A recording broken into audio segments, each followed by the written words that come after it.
Բոլորիդ ողջունում եմ սիրելիներս, տեսեք ինչ գեղեցկություն եմ բերել, ինչ փայլ է, իդեպ սա արդեն երրորդ օրն է, ամեն ինչ շատ հեշտ է, պարզ է, ինչպես միշտ բաղադրիչներն էլ ամենահասարակն են, որ ձեռքի տակ մշտապես կան, և այսպես սկսեցինք, իդեպ բոլոր բաղադրիչները և գրամով, և մանրամասներով, նաև կարևոր դիտարկումներով կգտնեք տեսանյութի ներքևում նկարագրության բաժնում, մեզ հարկավոր է 4 ճաշի գդալ շաքարավազ, 3 ճաշի գդալ կակաո, մի փոքր խառնում ենք շաքարավազն ու կակաոն, հետո նոր ավելացնում մնացած բաղադրիչները։ 4 ճաշի գդալ թթվասեր ենք ավելացնում, եթե շատ լիքն ենք ավելացնում, օրինակ մեծ բլրակով, ուրեմն 3 ճաշի գդալ լցրեք։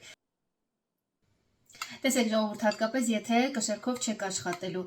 հատկապես եթե թթվասերը պինդ է, տեսեք եթե այսպես լցնեմ, 4 գդալը մոտ 140-ից 150 գրամ կստացվի, դա շատ է, դրա համար ուղղակի վերցնում ենք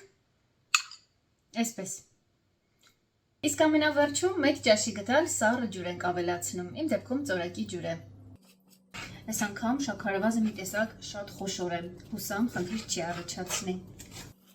Սկզբում խառնելիս կարող է թվալ, թե բաղադրիչները ոչ մի կերպ չեն խառնվում ու շատ պինդ է, բայց ընդհանրապես պետք է շարունակեք ու կնկատեք, որ քիչ-քիչ խառնվում է ու աստիճանաբար այսպիսի խառնուրդ է ստացվում։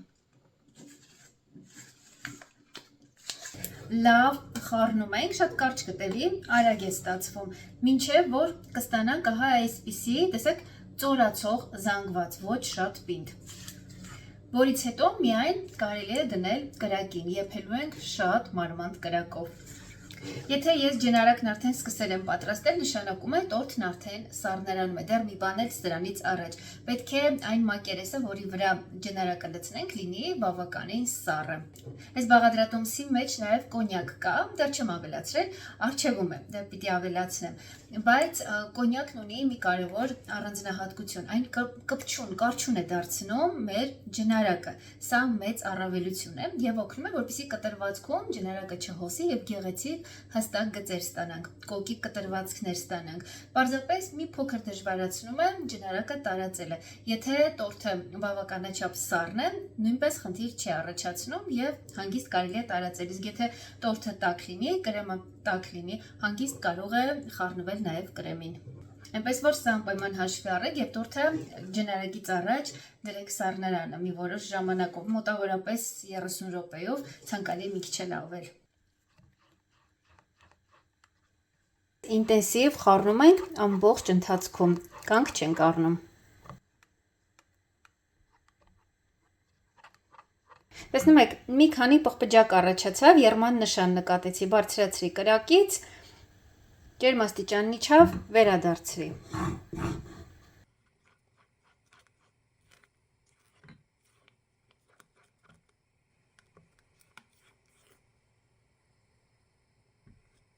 Որքան քիչ զանգված է եռա, այնքան ավելի լավ, իսկ եթե ընդհանրապես թույլ չտաք, որ եռա, շատ ավելի լավ։ Էլի եռման նշաններ են, քանի որ սոտեյնիկը ձեռքիս է, նաև բռնակից եմ զգում, որ արդեն ուզում է սկսել եռալ, անմիջապես էլի բարձրացնում եմ։ Ու նորից իջեցնում կրակին։ Դնում ենք մի կողմ և ստուգում ենք պատրաստ լինելը։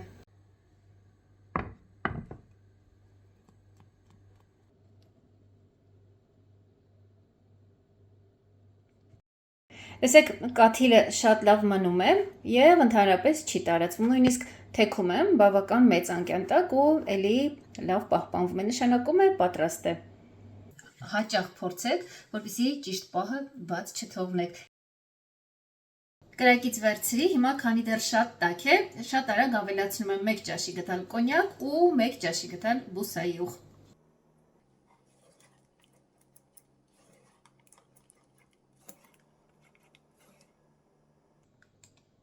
Հետևեք, որ շատ չսառի, որովհետև որքան սառեց, այնքան բնական է ավելի դժվար կտարածվի։ Ավելի լավ է ջնարակը մի փոքր տաք լինի, իսկ տորթը լինի սառը։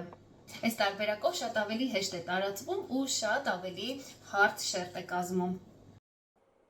Ձեռքերիս տակ համարյա չեմ տեսնում, որպեսզի դուք լավ տեսնեք, այնպես որ մի փոքր ավելի կոկիկ կաշխատեք ու ավելի հեշտ կտարածվի, շատ չի հոսելու։ Տորթի տրամագիծը ուղիղ 24 սանտիմետր է, ինչպես տեսաք, ամբողջը ծածկեց, նաև կողքերը, չնայած կողքերը ձևավորելու համար այլ նպատակներ ունեմ, բայց ամբողջությամբ ծածկեցի, որպեսզի մոտավորապես պատկերացնեք, թե որքան տորթի համար է բավականացնում։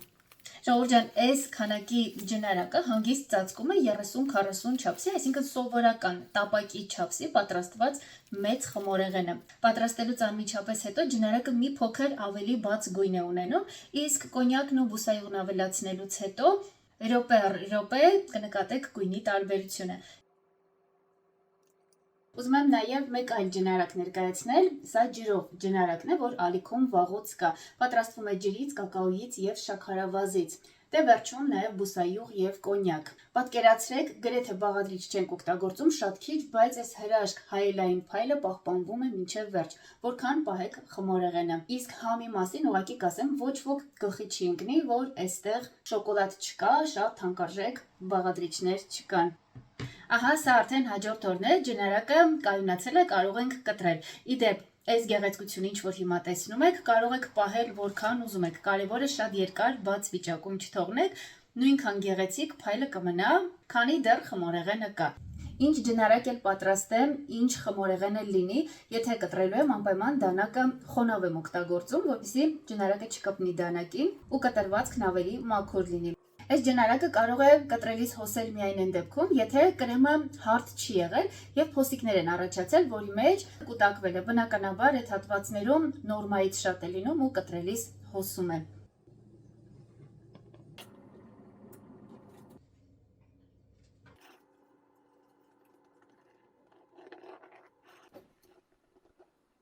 Տեսքը իհարկե կարևոր է, բայց նշեմ ամենակարևորը, սա նաև անչափ համեղ է, տպավորություն է, որ հենց շոկոլադով է պատրաստված։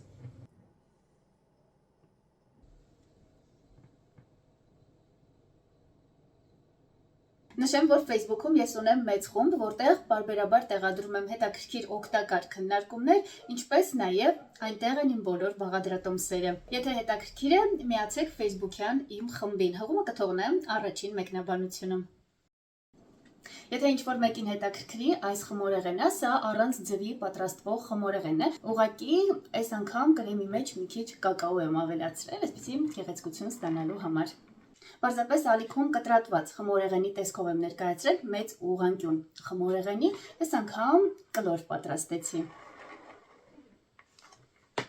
Ժողովուրդ ջան, սա իդեպ հորովել տորթն է, ալիքում բաղադրատոմսը կա, շատ հեշտ է պատրաստվում, բաղադրիչներն ամենապարզն են, հատկապես նրանց համար, ովքեր պատվերներ են ընդունում, առաջարկում եմ ուշադրություն դարձնել, մեկ չափաբաժնից այսքան է ստացվում և ևս մի քանի մանր կտորներ։ Տեսքից էլ շատ գեղեցիկ է, շատ անչափ հեշտ է պատրաստվում, չեք նկատի, թե ինչպես այս ամբողջը պատրաստեցիք։ Իսկ համի ու նրբության մասին կլռեմ, քանի որ կարծում եմ այսպես էլ երևում է։ Ահա և վերջ, ինչպես ամենասկզբում ասացի, այս կադրերը երրորդ օրն եմ արդեն նկարահանում, չհաշված այն, որ բավականին երկար դրսում էր մնացել, գեղեցիկ կադրեր էի պատրաստում ձեզ համար։